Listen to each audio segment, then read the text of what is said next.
بسم اللہ الرحمن الرحیم۔ السلام علیکم ورحمۃ اللہ وبرکاتہ۔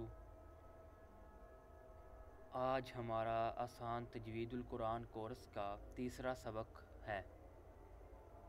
اس سے پہلے ہم نے جو پہلا سبق ہے اس میں ہم نے تجوید کا تعارف پڑھا۔ دوسرے سبق میں ہم نے غلطیاں پڑھی، یعنی غلطیاں کون سی ہوتی ہیں اور غلطیوں کی اقسام پڑھی۔ آج کے تیسرے سبق میں ہم پڑھیں گے تجوید کی بنیاد کس پر ہے۔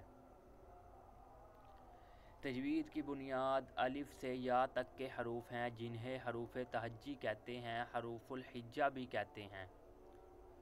جس شخص کے حروف تہجی جتنے مضبوط ہوں گے اس کی تجوید اتنی مضبوط ہوگی اور وہ قرآن پاک کو اچھے سے اچھا پڑھے گا۔ زیادہ مشکل کام یہی ہے کہ لوگوں کے حروف تہجی صحیح نہیں ہوتی، تو سب سے پہلے الف سے یا تک کے تمام حروف زبانی یاد ہونے چاہیے۔ تو تجوید کی بنیاد جو ہے الف سے لے کے یا تک کے حروف ہیں، حروف تہجی۔ یہ 29 حروف تہجی ہیں عربی کے۔ ہم نے تجوید پڑھنی ہے، اس میں ہمیں قرآن پڑھنا ہے، ہمیں یہ 29 حروف آنے چاہیے۔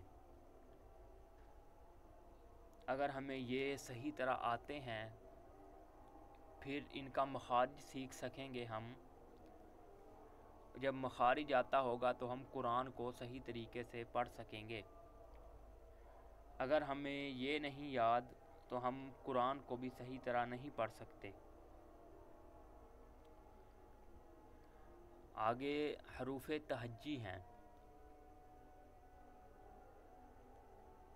تو آپ نے یہ جو الف سے لے کے یا تک 29 حروف تہجی ہیں انہیں زبانی یاد کرنا ہے تاکہ ہم اپنے اگلے سبق کو آسانی سے پڑھ سکیں۔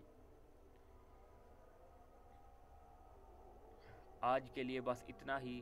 آپ نے یہ حروف تہجی زبانی یاد کرنے ہیں۔ ملتے ہیں اگلے سبق کے ساتھ۔ السلام علیکم ورحمۃ اللہ وبرکاتہ۔